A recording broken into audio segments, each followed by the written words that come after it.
We can't tell you how much we appreciate you folks for being here at Supercars Today TV, taking time out of your busy schedules to catch up on the stars and the superstars of auto racing, especially stock car and stock truck doesn't have that well of a ring to it, but Paul Hahn, who's here with us today, four-time ARCA Lincoln Welders and ARCA Truck Series champion, was definitely a superstar in the truck series, stock trucks.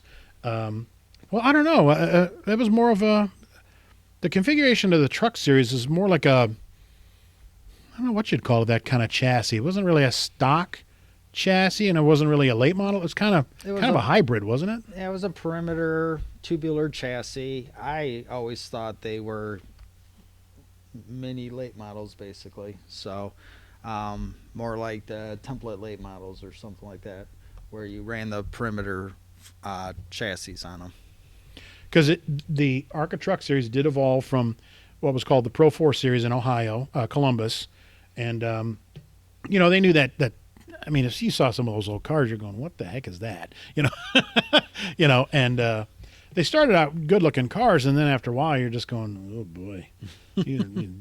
Star Trek Lost in Space would reject that, and they come up with the idea of the subcompact trucks. And that was a great idea, but they basically use the same chassis, if I'm not mistaken. No, I don't think. Well, same type of chassis. See, I don't know anything really about the Pro 4s. All I know is they were 4-cylinder cars. The trucks had the same chassis manufacturers at the time. Ed & Company and Pate were the big ones. So if they were the same chassis, they probably had to do some modifications to them to handle the trucks. Because I think the trucks were a little bit taller, to accommodate those bodies. Yeah. And I think the wheelbases were 108, if I believe. So they might have been a little bit longer than the Pro 4s, but they're probably pretty similar.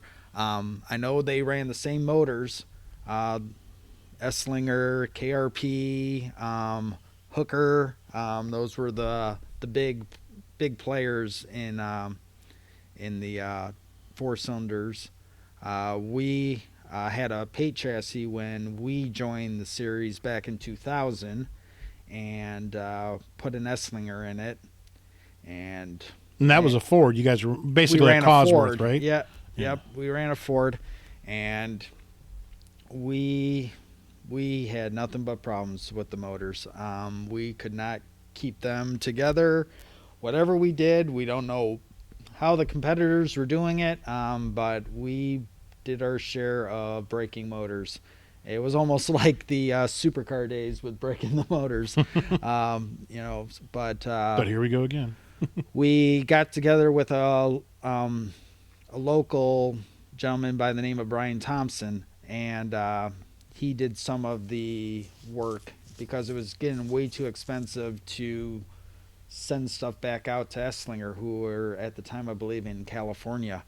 And we had a part go bad at a race, and Esslinger couldn't get us the part quick enough where we couldn't make the race at Berlin in 2000.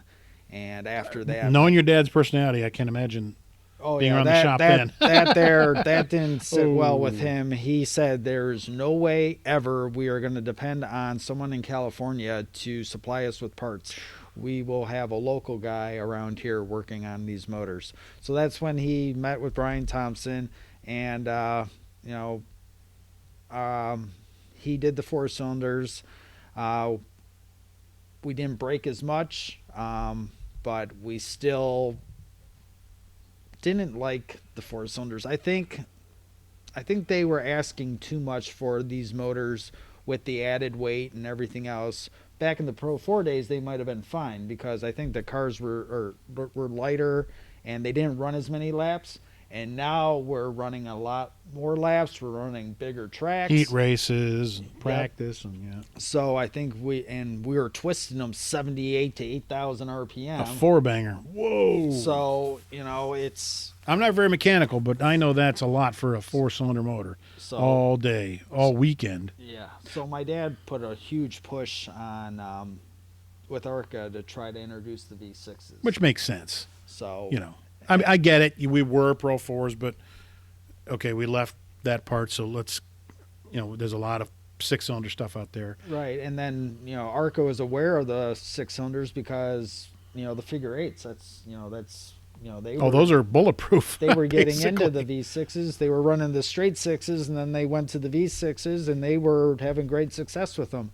So we were pushing really hard with the V6s, and then eventually they allowed the V6s to join. And man, we were the first ones to get a V6, and we didn't hesitate.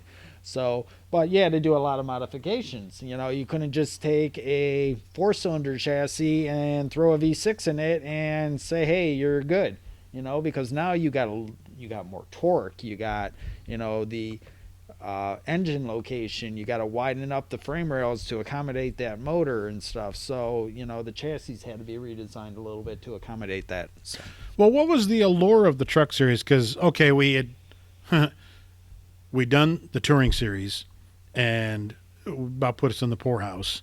So why tour again? What was it about that series? Was it ARCA? Was it that name on it? Was it this is something affordable, or was it all of the above? Well, I think it was a little bit of everything you just said. It was Midwest, not too far. It was basically the next step for me as a driver. The supercar was nice, but I didn't drive the supercar. Yeah. I was there helping out on you the almost supercar. I almost did. Not that car. Not that I would car, love to have drove the car Harold drove. I'm sure. But it was the next step for me. I always told my dad, I said, I don't want to just, even though I love Flat Rock, I love going to Flat Rock, I didn't want to race Flat Rock every week. I wanted to expand. Broaden my horizons. I wanted to race other tracks. I wanted to experience, other things. And so we were at Flat Rock, and we're running the late model, and I think the Truck Series started in 99. Yeah. And they came up to us and said, "Hey, we're going to be starting a truck series and stuff." And my dad's like, "Well, we might be interested in it." So of course, he let the first year go by. We didn't run in 99. Right. He wanted to see how the series, and it seemed Sure. like he had makes sense. He had a pretty good turnout, and the drivers, Gwynn was racing in it. Troy Marciniak. Yep, a lot of guys from Tully. Tully was tough. Tully, you had Troy, you had Robin, of course. You had David Clay, Johnny Wytham. Yep. Lightning. Yep. Yeah, right. So, you even had like Dave Reeb, and, you had, who else? Jack Weathy, and then you had Worm Castles and Bronze. I mean, it looked very promising. Mm-hmm. And it had, of course, ARCA backing. And they said that they were going to companion race with the supercars. So, my dad said, let's go for it. And, we jumped in 2000 and just had all your motor issues. had our motor issues. Now this is your first win in 2001, and it still says Ford. This is at New Paris. But it was still, this was a four-cylinder. Right. This is when I kind of teamed up with AJ Pate that year. Okay. And, or was it with him that year? No, it wasn't. This was my second year, and we were still running the S-Slinger motors, but Brian Thompson was helping us out. And that was a weird track as well. We were running second, and I honestly don't think I would have won the race. Bobby Blunt was a rocket there. It was his home track. He was in bronze equipment. I was running second, and I was keeping up with him, and my dad on the radio was saying that I was actually catching him a little bit. But of course he's going to say that. I don't know if that was because Bobby was go get him. saving tires or not, but I think he had a belt fly off or something like that ruined his day. And then, I led the last 28 laps. So, you can see right there, he led 71 laps. So, I mean, he started 8th, and Yeah, it looks like between him something and happened. I, Okay. I don't think anyone else led except Pete Wormcastle led 1 lap. So, I mean, he got to the front pretty darn quick. So, but yeah, that was the hair right here. So I started on the pole. So I led the first 12 laps. Until Blunt passed me, and then I came back and led 85 to 100. So, which is a good victory for you there. I mean, number one, and then all of a sudden the floodgates open. And this right here is Sauble Beach. And you talk to anybody out there, I believe 06 at Sauble Beach, and talk to anybody out there, and they just absolutely love that place. And by now, this is 06, and you are the man. You took a year off, and 04. Maybe talk about why that was, and then you guys come back with a vengeance in 05 and 06. I mean, I think we had the car ready. We were planning on running it, but we had the opportunity to sell the car to Brett, and it was funny because He went out and dominated. yeah, he came up and bought the car on his way up to the first race and ended up winning that race with my car, my setup, everything else. So, I mean... Thinking, boy, was that such a good idea? Right. But, I don't know what the whole reason was of Maybe a lot of little it. things, maybe? I think it was a little bit of, We weren't planning on sitting out and not racing at all. Were you going to go back to run a Flat Rock again? We were or possibly going to go back to Flat Rock. We weren't having a lot of success with the trucks. And I think it was a lot of, the stuff that was out of our control with the motors at the time. But I think that was the year where, then they started getting the V6s involved, and then Howe came along and started building chassis, and then boom, right here, your 2006 champ. Yeah, so that was with a Howe chassis and Earl Bonner motor. So these pages, by the way, and pardon the shameless plug, but these are from the pages of the ARCA Truck Series, Informational, Statistical, and Photographic memories of the series. And like I'd said on the part 1 of our interview with Paul Hahn, he's basically everywhere. And again, being that I did PR for the ARCA Truck Series in 2010 to 2016, I mean, Paul was our superstar, but didn't always go as planned here, like at Salem here in 2007. You were defending your title here, but 2007 wasn't the greatest year, was it? I mean, if I'm no, because actually, Bill, oh no, you and Bill came down for the title. This is the last race, right? At Salem. I think Because the last race is Toledo, I believe. right. And then this would be the next to This last. race took me out of the championship, basically. I actually had a real successful season. I had like 7 wins that year. Okay. And, I was running in the top 3 in this particular race. And I remember Steve, my spotter, get on the radio and said that Ash blew up in 3 and That's all you need at Salem. laid some oil down, and I think Tully got into it and spun, and when I hit it,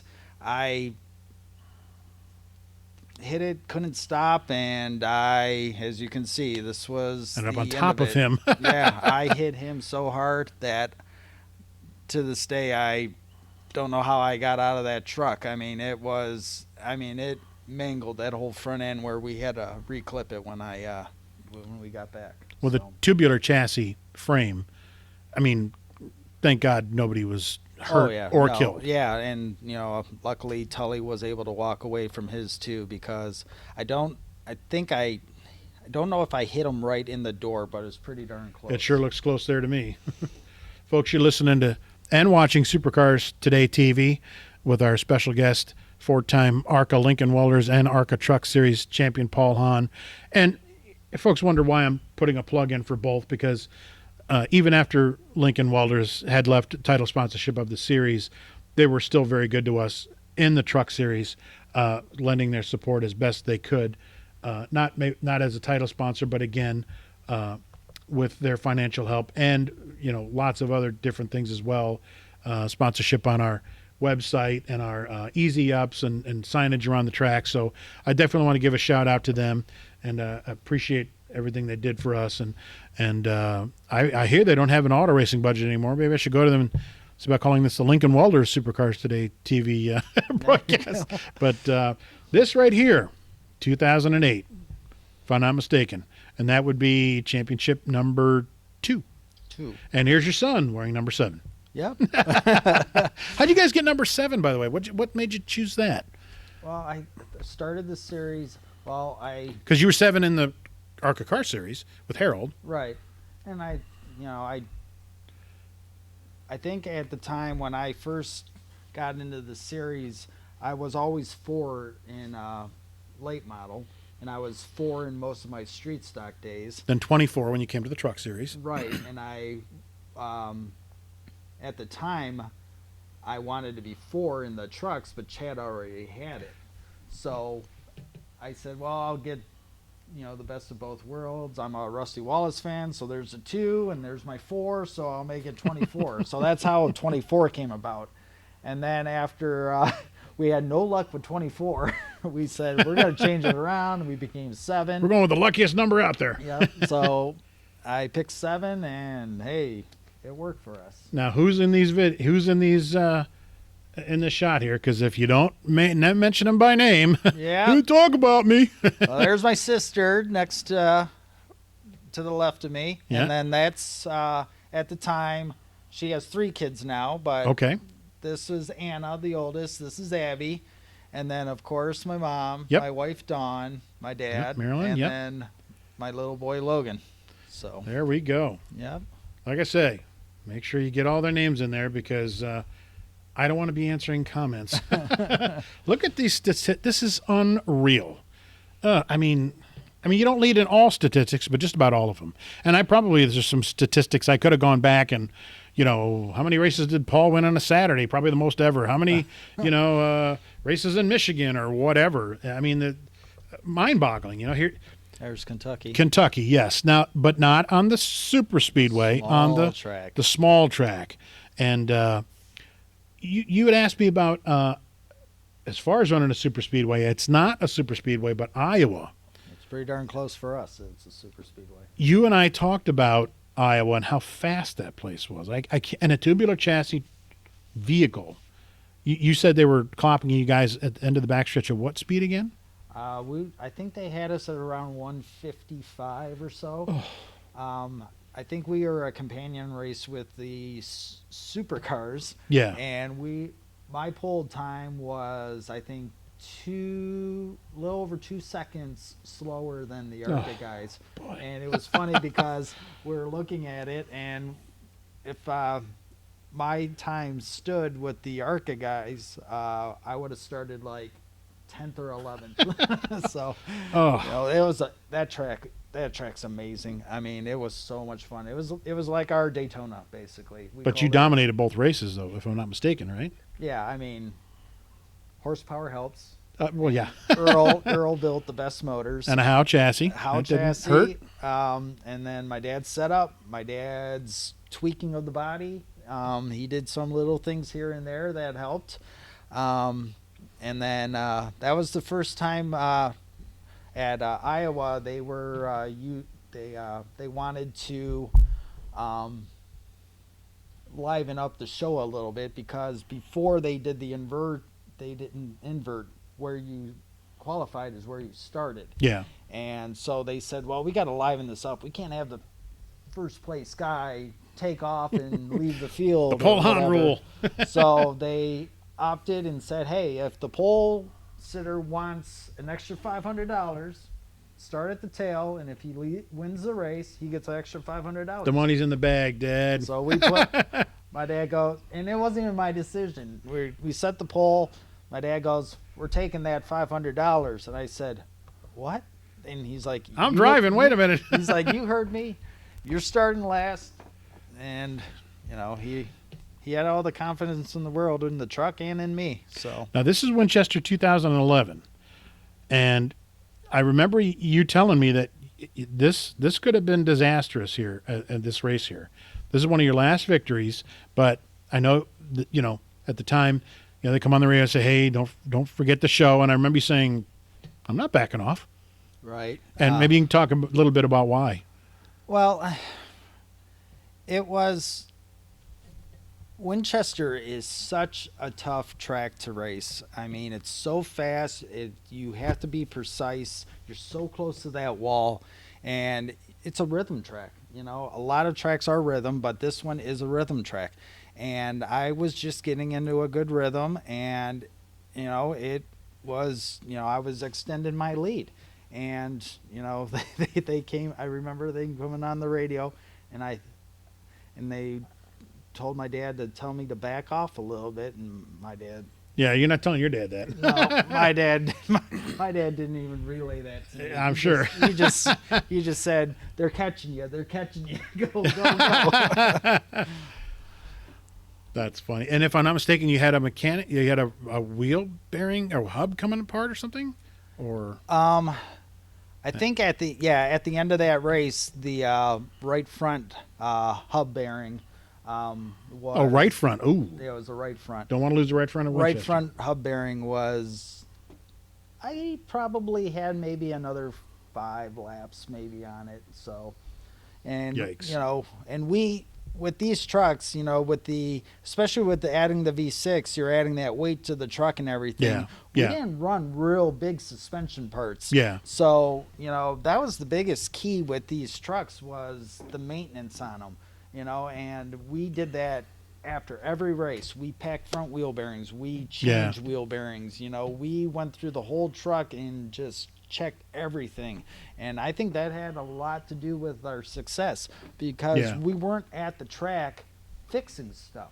We're at the track making adjustments to get us to go faster. Right. And, it worked for us. I mean, we were very fast and we were very competitive. And, we were one of the trucks to beat. And here's Killcare 2011, one of your last wins. This is a race after Winchester, but I see Turbo Air prominently on the side of that silver bullet. Maybe talk about what Turbo Air is, or what it was, because at the time it was kind of cutting edge. I mean, you don't have it anymore, but... Right. Turbo Air was basically a company or a product that my dad designed with, my little input at the time. Being in the collision business, the big push for waterborne paint was upon us, and we made the switch. We wanted to be more eco-friendly. We wanted, PPG had a great product, but the problem was with waterborne was it didn't dry quick. And with being a production shop, you need stuff to dry quick. And I'm sure when we time is money. When we got it in there, and instead of doing 6 cars a day, we were only painting 2 cars a day because the flash time was taking so long, especially in the summer when it was really humid. So the Turbo Air was basically an air makeup system that was retrofitted to the spray booths to add air movement to help cure that waterborne. And my dad hit on this with a company that he used to work with, and he used their turbine and then designed the plumbing for it and, called it Turbo Air. And then after, I'd say a couple years, it started taking off, but the price was a little too expensive because of the products we had to buy from other companies to make the product. We decided to kind of part ways. It was not so much parting ways. It was basically the silent partner, or the guy that was supplying the turbine, tried to take credit for everything, patent everything. And, Another good move with your dad. Right. So that, yeah. Not quite. So that didn't help out really well. So then my dad says, well, you know, and that's what my dad always did. He's like, you know what? I'll just make something better, cheaper, Yeah. and hurt him. You know, if he can't sell anything, he's not gonna continue. Capitalism So- at its finest. So he designed Rapid Air. Same concept, different type of system, 2 pumps instead of 1, a lot cheaper, and that took off like gangbusters. And you know, he was doing it up until the day he passed. We were at the SEMA show, and with a company that was allowing us to display the unit. Had great turnout there. Got back. He had an install down in New York. He went to New York and came back, and you know, after that he passed. So you know, it's he wasn't the type that he could just sit around. He always wanted to be doing something, and you know, that kept him sane. So this is your next to last ever ARCA truck race, and this is at the finish line, and you almost beat Chad Porman here, but you're right, you should have. But this championship almost didn't happen. Maybe like this, you know, set everybody straight, because everybody's going to say, well, he better ask him about the fuel thing. What happened and from your end? Well, we were at Mid-Ohio, and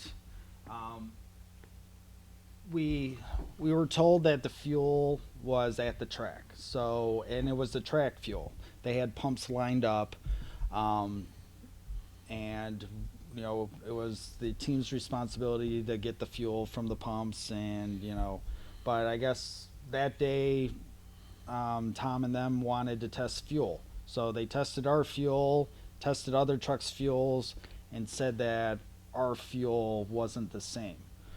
Which, you know, I don't know what happened. I mean, But there was nothing malicious. You didn't no, add I anything. didn't do Right. anything purposely or maliciously to, you know, do that.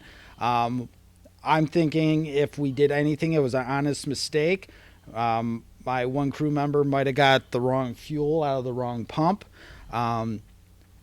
You know, Did they find this out after the race? How did that go? Yeah, it was after the race. It's after the race is when they took the fuel, and they said it was a different color, and then they needed to have it tested out more.